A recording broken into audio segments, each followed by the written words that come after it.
C'est un 14 juillet pas comme les autres que le haut-commissaire avait en tête cette année. La fête nationale s'est tenue aujourd'hui, un jour plus tôt, afin de permettre à plus de monde d'y participer.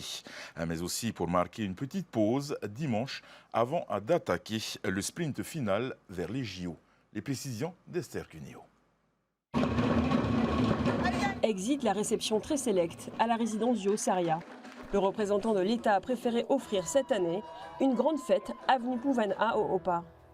Une manifestation populaire ouverte à toutes et à tous. J'ai du mal à me faire en la scission entre d'une côté, entre guillemets, les élites et l'autre, le peuple. Là, tout le monde est rassemblé dans la rue. Et l'important pour nous, c'est effectivement de célébrer ce moment ensemble avec le monde, et je crois que c'est ce qu'on a très très bien fait aujourd'hui. Et puis donc on a célébré la liberté, la fraternité, en se rappelant des 80 ans du débarquement. Et puis tout de suite, là, on va être invité à célébrer aussi un moment d'égalité et d'unité. Mais si le haut-commissaire a choisi le 13 juillet pour organiser la fête nationale, c'est aussi pour accueillir pour la première fois des troupes du Heiva. Ou encore pour des questions de disponibilité des forces de sécurité intérieure avant le rush des JO dès la semaine prochaine. Ce sera le dernier dimanche où les forces de sécurité intérieure, l'armée, les équipes du haut-commissariat vont pouvoir se reposer avant au minimum le 4 voire le 5 août.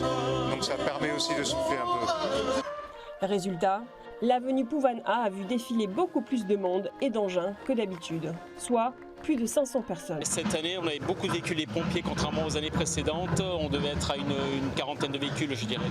Et j'ai voulu également qu'il y ait des véhicules militaires des forces armées, ce qui n'était pas le cas l'an dernier.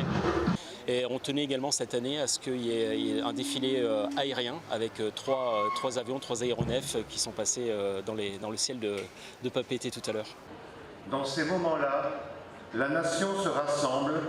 La nation se rappelle que seul compte son unité, seul compte son espérance.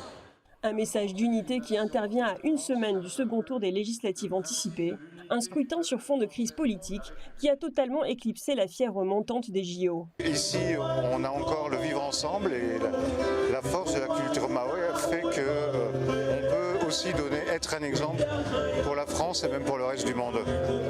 Un symbole d'unité partagé autour d'un repas par les forces de sécurité, les civils et les artistes.